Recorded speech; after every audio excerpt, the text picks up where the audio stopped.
Hey everybody, Dr. Sean Rundle here with Premier Chiropractic, and I wanted to take a minute here to acknowledge something that I think is just absolutely fascinating and absolutely wonderful. I'm here with a patient of mine, Irvin, he first came into our clinic back in 2011. And one of the things that I impress upon or want to impress upon people when I go and do healthcare talks and corporate lectures is, what do you want to be doing when you get older? What is it that you want to be able to continue to do? And more importantly, I ask patients the simple question. I said, would you like to live to the ripe old age of 90, 92, 93?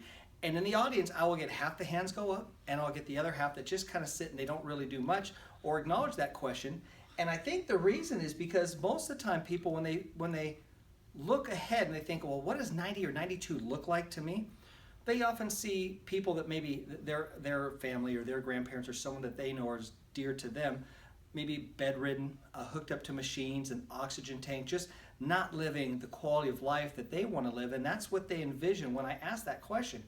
But I have living proof right here with Irvin that it doesn't have to be that way. Now, I don't know if you know this or not, but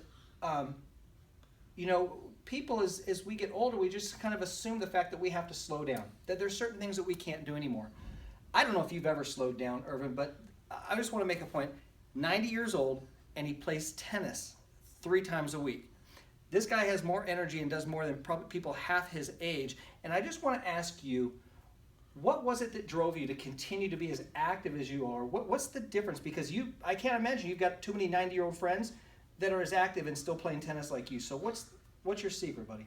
Well, activity from when you're a young person to continue it all through life. When I was a young kid, I played soccer, I played hockey, and I played 40 years ago when my daughter got married.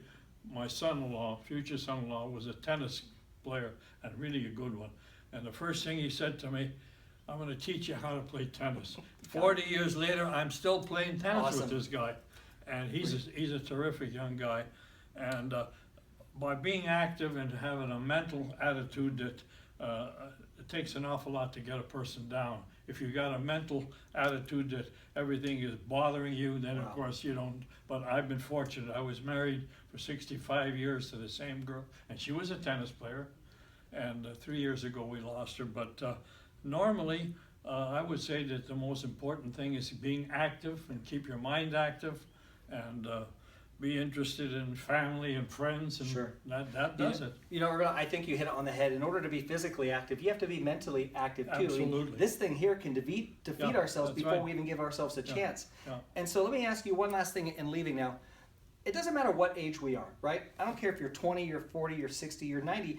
At what point should someone start taking care of themselves so that they can continue to live the life they want well into their 70s, 80s, or 90s? When you're a younger person, when you're going to school or college or university, you always stay active in sports. Got it. And never give up on it. If you do, you'll go deteriorate. So really, the time then is, if we want to live a healthy life from here on out, the time is today to start taking care of ourselves and to start getting healthy and active. Is that right? That's correct. Awesome. What a treat. I thank you for sharing with You're us welcome. today. Everybody out there, I hope you heard the message. You too could be playing tennis with this guy at 90 years old. So get started, get active today. Thanks for listening. Thank you.